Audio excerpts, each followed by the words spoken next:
Hi crafty friend, it's Justine Dvorak from Stationery by Justine, where when I craft my world stands still. I am diving in, head first, feet first, don't know how that's possible, bird feet first, into this card with this really fun, teeny stamp. Now, I have a rectangle die cut out, and I am going to be repainting this little bird foot stamp over and over and over and doing first and second generation stamping. I was reminded of what that meant from my mom's Stampin' Up! Days back in the day, and I really like the look that it gives. It kind of gives a little bit of a vintage vibe, which is super fun. Now, where did I get these stamps from, you might be wondering. Well, I'll tell you. They're from Pajama Crafter Stamps. They are from the newest release for this month called Birds of a Feather. And I think they are super, super cute. I love the birds on the line, and that is what we are using today on the main panel. But I figured let's dive in and do something fun on the background and kind of make my own pattern paper. It's a really easy way to stretch your supplies. You usually have paper and ink in your craft room. So if you have a stamp set, you can grab a smaller or some kind of a repeating stamp and just take any color. You can take any color. My Minnesota accent coming out. And you can repeat stamp and make a really fun background. It's not too difficult, and it doesn't have to be perfect either. You can see some stamps went off the edge. Some are darker than others, no biggie. Now I'm going to use Vintage Photo, and I'm going to stamp on top of this really gorgeous pearlized paper. Now this paper is from Spellbinders. It is so pretty. I've been hoarding it, but when the right occasion comes, you got to pull out that paper. And so I'm going to stamp these birds out a few times. I'm going to pull it down to the bottom here so I can get my head over it and see what I'm doing. And I'm kind of going rogue because I'm not using my Misty here. I'm just using a tried and true little block, which sometimes my brain is just like, yeah, go for it, do it. And then I just do it, and I might make a mistake, but sometimes that's opportunities for crafting through those mistakes, which I do often because I make mistakes all the time. But now I'm going to finish up this panel by just doing that third stamp. So for the panel, I thought I was going to use that feather, and that feather is fantastic, although it's not going to go on this card. I thought it would look cute, but it really took away from the birds from my composition here. So the feather is going to go on something else for another day.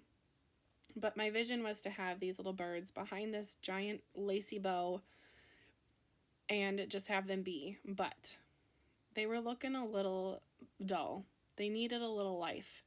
So I'm going to go in with E35, my Copic markers, and I'm going to do what I would call like a lazy color, or like more of like a vintage color if we're going to think that it's kind of like fancier, but it really is just a lazy color of the birds. And just add little dark spots by the shadows and just keep it kind of simple with the coloring. And with this pearl paper, you can put the stamp on there and it really will just be fun just as it is. It doesn't need to be intense, deep coloring for an hour for 5 birds. Sometimes I do that, but usually no. I did that for one of my Altenew projects that's coming out. Well, already by the time this video comes out, it will be out as well.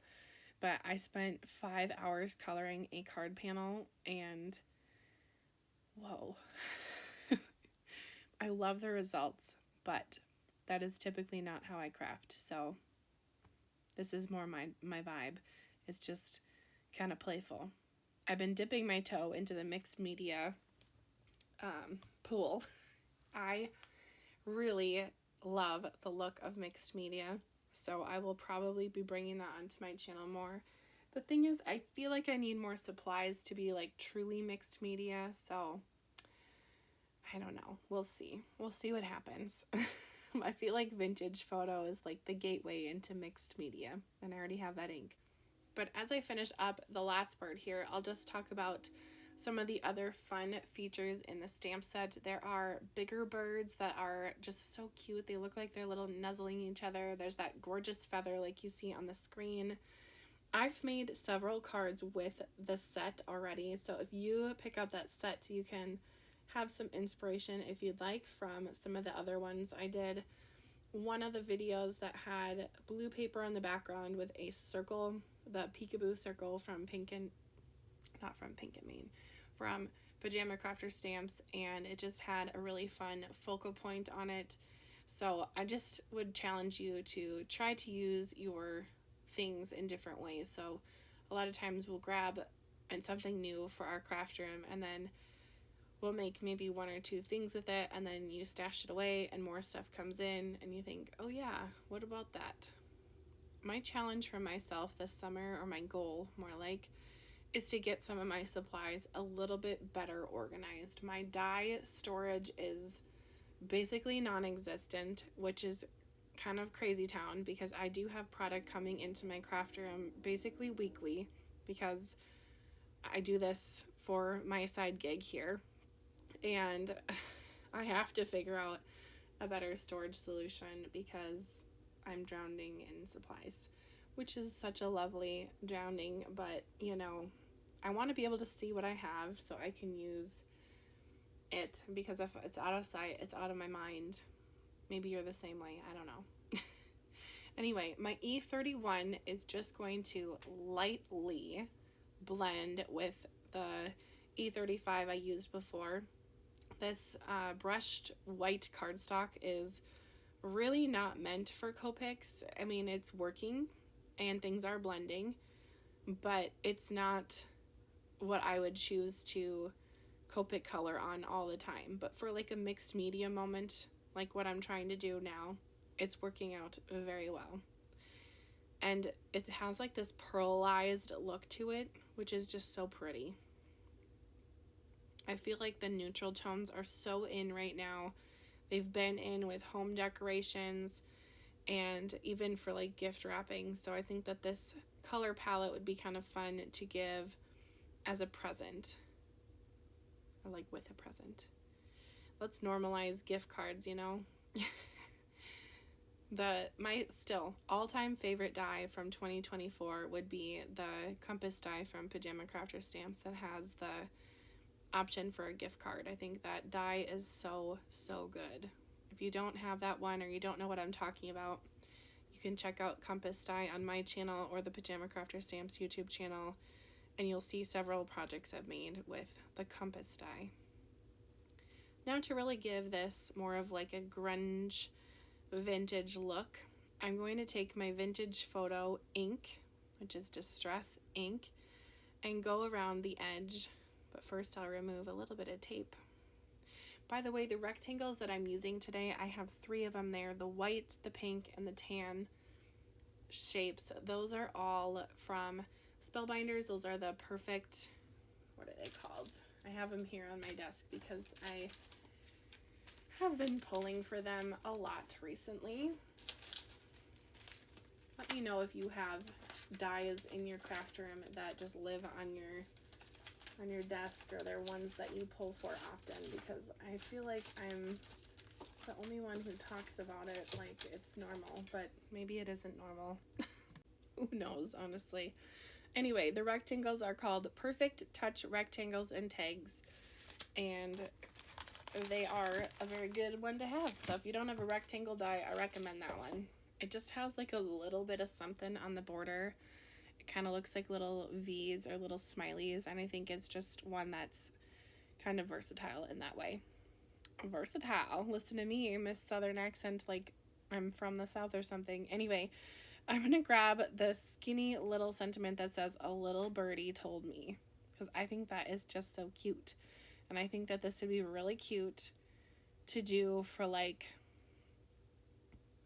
a birthday card, like "A little birdie told me" on the outside, right? And then on the inside, I can write that you have a birthday, or that you're turning 50, or like whatever it is in the inside. would be kind of cute. Or a little birdie told me you're retiring, or a little birdie told me that you're going to be a grandma, like something. Literally anything. So this is kind of an all occasion card. That's that. And with my little mini trimmer, I can get it nice and skinny and trim off any extras. That mini trimmer is tried and true, let me tell you. All right, now for the assembly, I'm just going to put everything all together. That sentiment is going to go right about there. A little birdie told me. That font is really fun. I feel like it's one that I should know the name of that font because I'm a font person, but I don't at the moment. I don't know why my voice kind of went off there for a second. Anyway, I will attach all of my layers with liquid glue. I've been adding liquid glue for my layers just because I feel like the cards hold together better over time, and it just kind of keeps everything all together. Then my card is going to be an A2 size card. Usually I'm making A2 on my channel unless I say 5x7 or it looks bigger. Then it would be a 5x7, but A2 is just kind of what I typically make. And sometimes my A2 card bases are not perfectly sized. I know the die is, but my own handmade base is usually not. Or it's a pre-made base that I have I've folded on a score line crookedly, which is whatever. So I'll just give it a little trim. No biggie. All right, my bow has been attached with some double-sided adhesive, but I don't always trust that to hold forever. So I am going to glue down that pink panel and then it won't move. Realistically, I could have put the birds on before the bow, but my brain was thinking bow and it's what happened, you know?